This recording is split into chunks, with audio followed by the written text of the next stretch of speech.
Bien, antes de comenzar, hay un break afuera, así que el que quiera ir, puede ir tranquilamente. Un cafecito. Bien, mi nombre es Mari Compuché, Compubuenui. Buenas tardes a todas y a todos. Mi nombre es Martín Vilariño. Soy antropólogo, pero también soy parte de Sumer, ¿no? Entonces, ahora le voy a hablar desde mi rol de antropólogo, pero también mi rol de militante dentro de la organización Sumer. La idea de la presente presentación es hablar y repensar o reflexionar en torno a determinadas prácticas genocidas vinculadas a la campaña de Félix Aldao de 1833.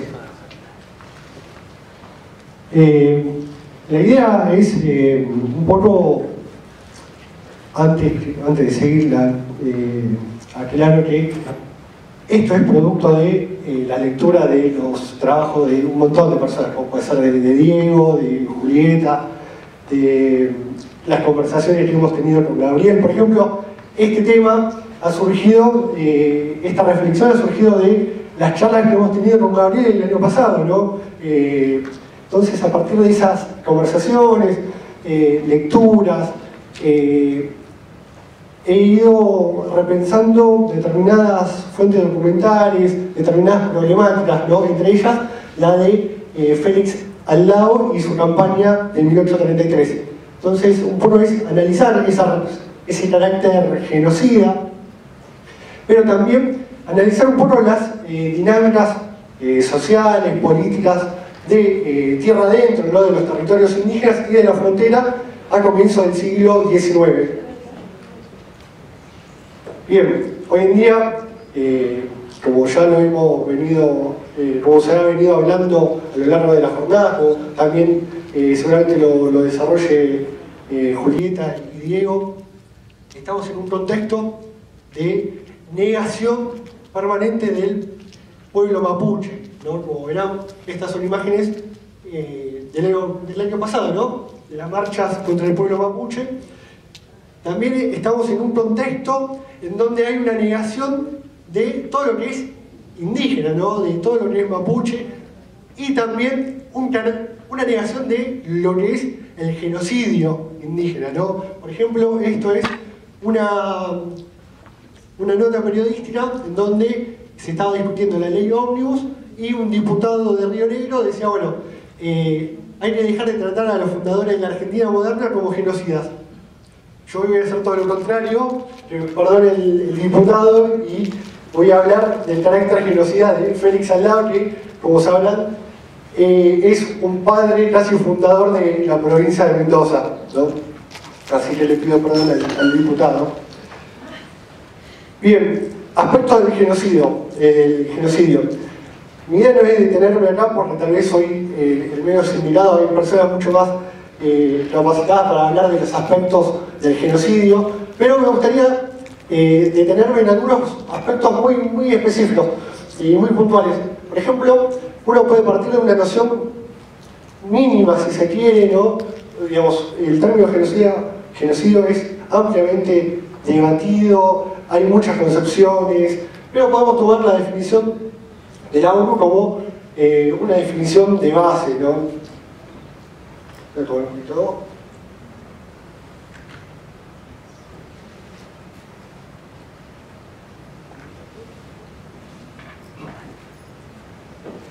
En donde esta definición nos propone, bueno, cuando se realizan una o más acciones que tienen por objetivo destruir parcialmente o en su totalidad a grupos étnicos, religiosos, étnicos y nacionales, ¿no? En donde se pueden observar matanzas de miembros del grupo, lesiones graves a la integridad física, sometimiento intencional de grupos a condiciones que acarren su destrucción física total o parcial, medidas destinadas a impedir el nacimiento del seno del grupo, traslado por la fuerza de niños del grupo, ¿no? que se ataca. Pero también hay autores que suman a esta definición la intención de generar y fomentar el terror ¿no? en ese grupo que es atacado, ¿no? que están dirigidas esas políticas. Un aspecto político, ¿no? O sea, bueno, las acciones están dirigidas a grupos específicos, ¿no? Grupos políticos específicos. También le suman esta idea de hay una sistematicidad en las acciones, ¿no? Y tienen por intención una reorganización de las relaciones sociales existentes. Creo que esto es muy importante sumarlo, ¿no? a esta definición de base. Ahora bien,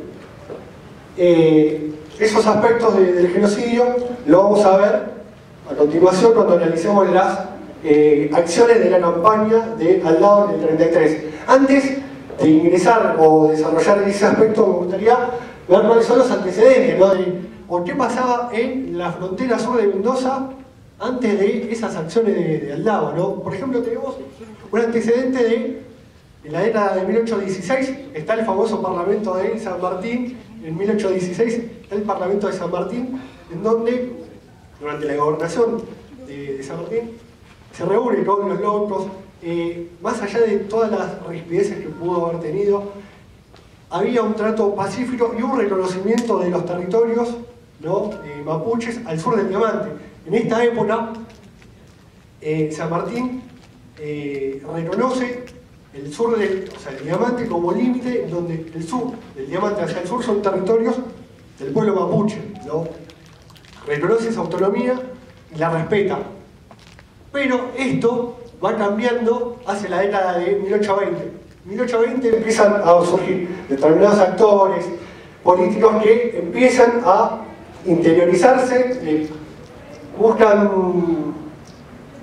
digamos, avanzar sobre los territorios mapuches al sur del Diamante, y ya por diversos motivos, ¿no? por aspectos económicos, ¿no? por aspectos políticos. Ya, por ejemplo, en 1820 en la legislatura de Mendoza se empieza a ver la necesidad, o empieza a haber un discurso de, bueno, tenemos que avanzar sobre los territorios indígenas. ¿Por qué? Bueno, primero porque nos atacan. Segundo, porque necesitamos, estamos en una crisis económica y necesitamos obtener tierras y recursos porque estamos en una crisis económica muy grande, ¿no? Ya en 1822-1823 la provincia de Mendoza invita a otras provincias, como puede ser Buenos Aires, a realizar campañas en conjunto para invadir los territorios indígenas. También invita a Chile, pero bueno, por diversos motivos, entre ellos, digamos, si se quiere, acciones, digamos, conflictos internacionales, en la década del 20, por ejemplo, la guerra del Brasil, ¿no? Sí, la guerra del Brasil, ¿no? En el 25. Guerra del Brasil, 25. Guerra del Brasil, sí. El 25. Bueno, más. Hay conflictos internacionales, por ejemplo, que impedían, ¿no? que se puedan concentrar las fuerzas militares, ¿no? Para avanzar sobre los territorios indígenas. También, bueno, estaba el tema de los Pincheira, ¿no? y otros caudillos, ¿no? que impedían concretar acciones militares sobre los territorios indígenas. Bien. Brevemente, la campaña militar de 1833 se da entre 1833 y 1834. Su objetivo era avanzar, ¿no? sobre avanzar los territorios y conquistar territorios hasta lo que es el Río Negro. Se da mediante 3 columnas, la izquierda dirigida por Rosas, el centro por Huidobro y la derecha, que es la que nos interesa a nosotros, la de Aldao. Un poco, o sea, la columna de Aldao se desarrolla entre marzo y octubre de 1833 y se puede... Bien, esto es, por ejemplo, un esquema de las distintas columnas. Esta es la de Rosas, esta es la del centro, la de Huidobro, y esta, ¿no? es la de Aldao. Acá tenemos otro mapita en donde podemos ver la ruta, ¿no?, que llevó adelante Aldao. Estos son los distintos parajes por los que pasó. Acá tenemos las tolderías que fue atacando, que ahora lo vamos a detener y lo vamos a ver mejor. Bien. Y la columna del Aldao, ¿no?, dentro de esta campaña militar, digamos, cuando uno habla de prácticas genocidas, puede entenderse en un doble carácter genocida. ¿Por qué? Por un lado, se escribió un plan de exterminio mayor, que era la campaña compuesta por estas tres columnas. Y después se pueden analizar prácticas genocidas específicas, ¿no?, como vamos a ver a continuación. Y también esta campaña, ¿no?, tuvo aspectos políticos, económicos y simbólicos. Entre ellos, por ejemplo, cuando hablamos de intereses económicos, era explorar, hoy en día está muy de moda la palabra exploración minera, ¿no? Bueno, Aldao tenía intenciones de hacer exploraciones de nuevos recursos, entre ellos recursos mineros y de tierras para la ganadería, ¿no? Buscaban anexar tierras para la ganadería, pero también para explotar recursos minerales.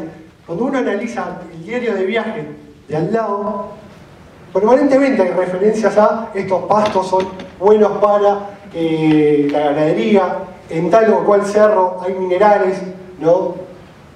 Entonces, el aspecto económico es fundamental. También el aspecto político.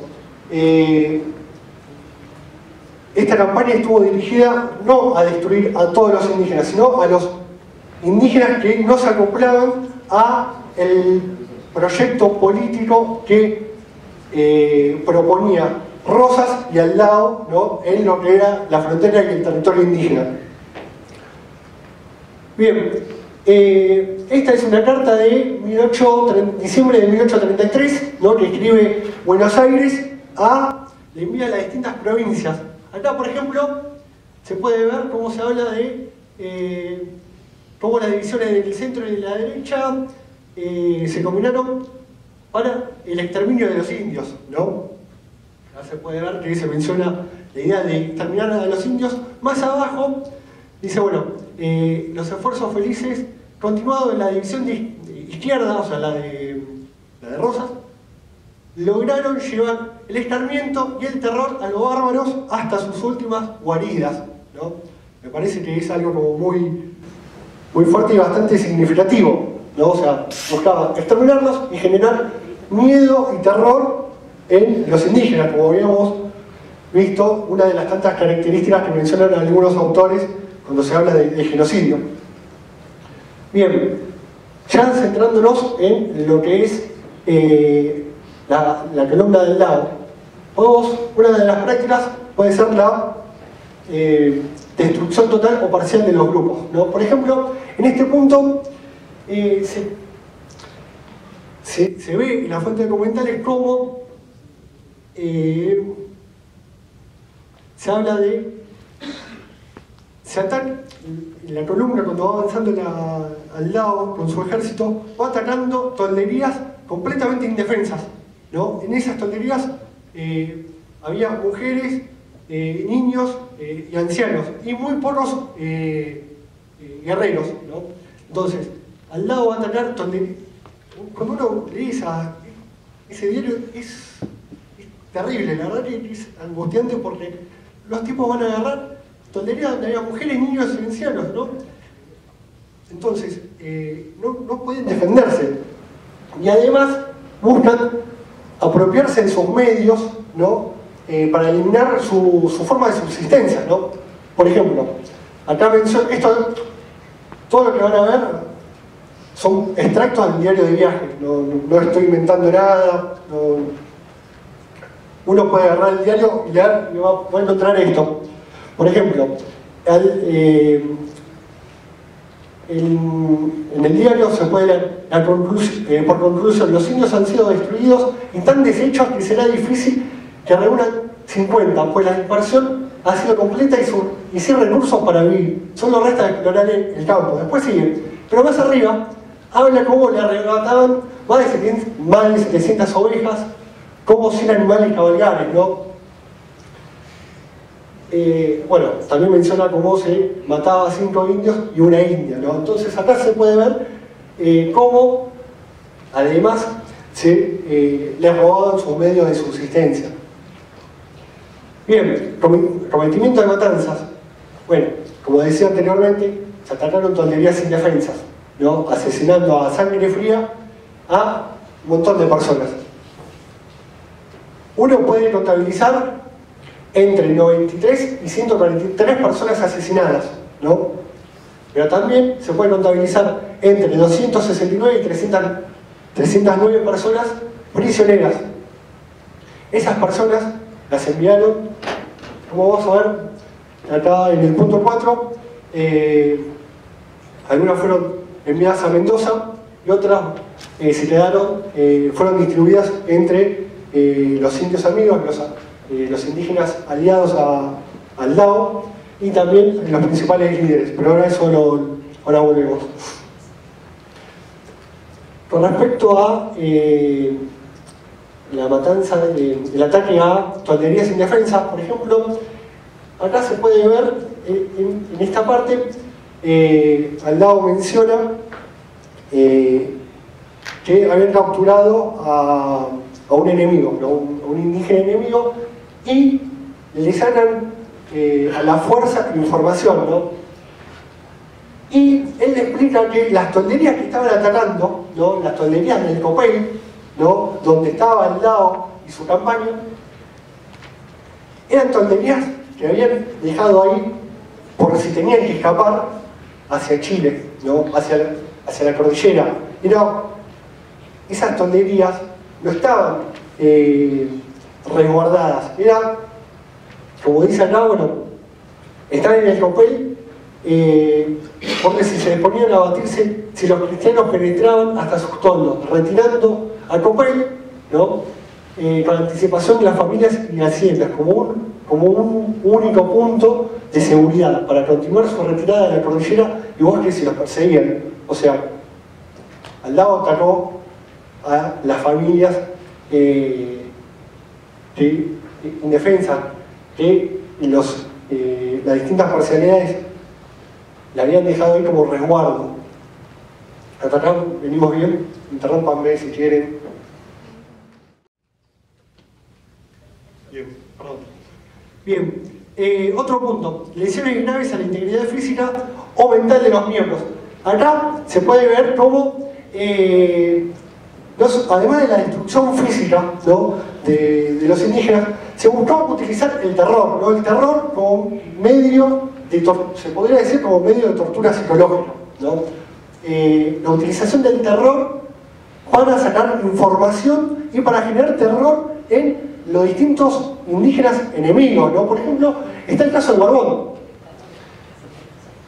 Acá, por ejemplo, cuando le quita la información, se la hace por medio del terror, ¿no? Acá dice, con el temor de la muerte ofreció confesar cuanto sabía, ¿no? También, en este punto, se menciona a lo que hicieron con el Lonco Barbón. El Lonco Barbón era un enemigo del gobierno de Mendoza. Lo capturan, le cortan la cabeza y lo ponen en una pica como forma de generar terror en los enemigos. Una forma de adoctrinamiento, de generar terror en todos los enemigos que no se adecuaban al proyecto político ni de Rosas ni de al lado. Como se puede ver acá, ¿no? Poner su cabeza en una atalaya, como se ha de practicar con los demás caciques que han muerto, ¿no? Bien. Por último, cuando se habla de genocidio se habla de medidas empleadas para impedir nacimientos en el seno de grupos y traslado forzoso de niños. A lo largo de la campaña, como vimos, capturaron entre 269 y 309 personas que fueron distribuidas, tuvieron dos destinos principalmente. Por un lado, fueron trasladados en dos ocasiones, como en dos convoys, a la ciudad de Mendoza, se incorporaron a los indios amigos de Goyo, ¿no? Y también muchos niños estuvieron al servicio personal de los principales líderes militares de la campaña del ejército, como por ejemplo Martín Jansson, lo que después terminó siendo gobernador de San Juan. Con respecto al papelito,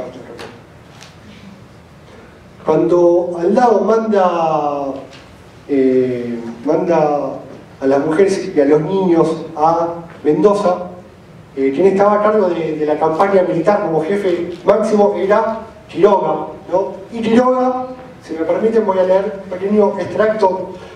Quiroga le dice lo siguiente, ¿no? Pero la chumba de indios se ha repartido gratis, sin embargo que había disposición para comprarlos o cambiarlos por caballo, pero este plan de venta pugna con los principios de libertad que proclamamos y en descrédito nuestro. Y cree que no probará esta medida tanto por lo dicho cuanto por reflejarle de la cara a alguno de sus enemigos, ¿no? No sé si se entendió mucho, pero cuando llegan, básicamente los regalan. Los regalan a pesar de que estaba a la disposición de venderlos, pero no le convenía venderlos, ¿no? Estamos hablando de personas, ¿no? Pero no le convenía venderlos a Quiroga y Aldao porque quedaba mal políticamente, ¿no? Entonces directamente los regalaron. Como pueden ver, acá son distintos aspectos, distintas prácticas genocidas que aparecen muy concretamente en la documentación existente. Este es un mapa del recorrido, como veíamos antes, de la columna del Aldao, ¿no? Acá podemos ver los distintos parajes, ¿no?, que fue recorriendo.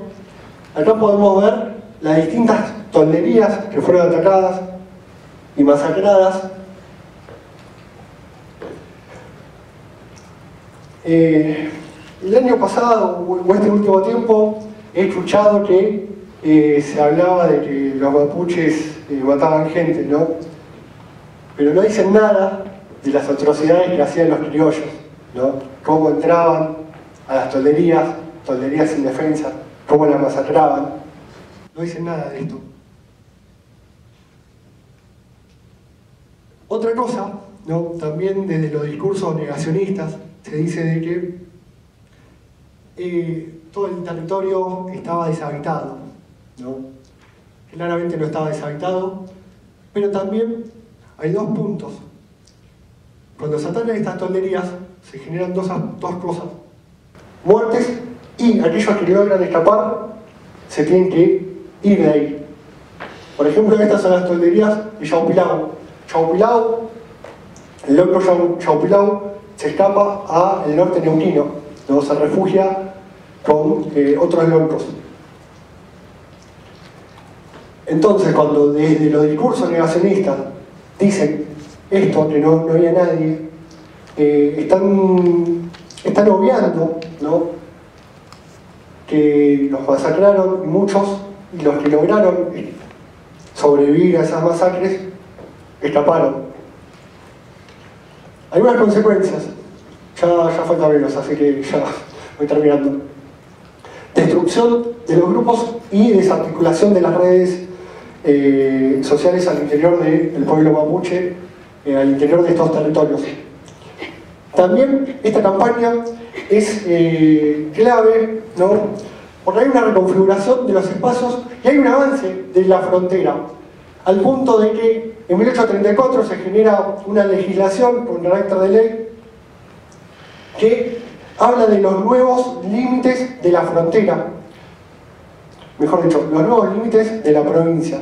En esos nuevos límites se dice, bueno, el límite sur de Mendoza llega hasta Tierra del Fuego, ¿no? O sea, hay una reconfiguración de los espacios.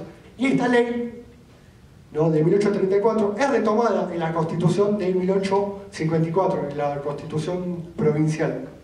Como ven, es un punto clave esta campaña, porque hay una reconfiguración en muchos aspectos que van a continuar a nivel discursivo en la actualidad.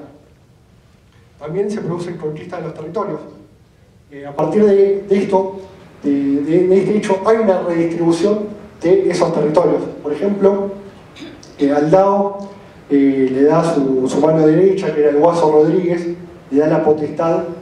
Por un lado lo premia con la comandancia de frontera, la comandancia del fuerte de San Rafael, y también le da la potestad y le da territorios, esos territorios que eran tierras indígenas. Bien, consideraciones finales, ya para ir cerrando. El concepto de genocidio es un concepto político, ¿no? Tanto para negarlo, o sea, cuando uno niega que hubo un genocidio, no podemos discutir si no, pero cuando uno niega un genocidio, lo hace por un carácter político, ¿no? Como también es político venir y repensar hechos históricos y plantearlos, o sea, hablar de genocidio es un hecho político, y el plantear estas campañas militares, reflexionar, también lo es, ¿no? Y eso uno lo tiene que estar en claro. También el concepto de genocidio como una forma de visibilizar violencias sistemáticas que se han dado a lo largo de la historia, ¿no? Que han sido invisibilizadas, que han sido, han sido sí, invisibilizadas con el fin de ocupar los territorios indígenas, ¿no?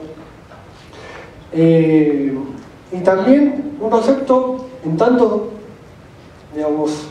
como forma de visibilizar cómo se ha tratado de eliminar al indígena porque era un enemigo político, ¿no? Nuevamente aparece el rol social político, ¿no? Permanentemente a lo largo de la historia. También nos sirve para repensar, bueno, como decía, las violencias invisibilizadas a lo largo de la historia, sobre todo de Mendoza, ¿no? Y cómo Mendoza se ha fundado, ¿no? Sobre estas prácticas, ¿no? 1833, después 1874, ¿no? Perdón, 1878, ¿no? Como lo han abordado Julieta y Diego en sus múltiples trabajos. Y bueno, y también pensar cómo la violencia indígena, la violencia hacia los grupos indígenas continúa vigente en múltiples aspectos. Discursivamente, pero también mediante los desalojos, mediante la represión, ¿no? Sigue vigente de formas diferenciadas, ¿no? Pero sigue vigente de múltiples formas. Bueno, igual creo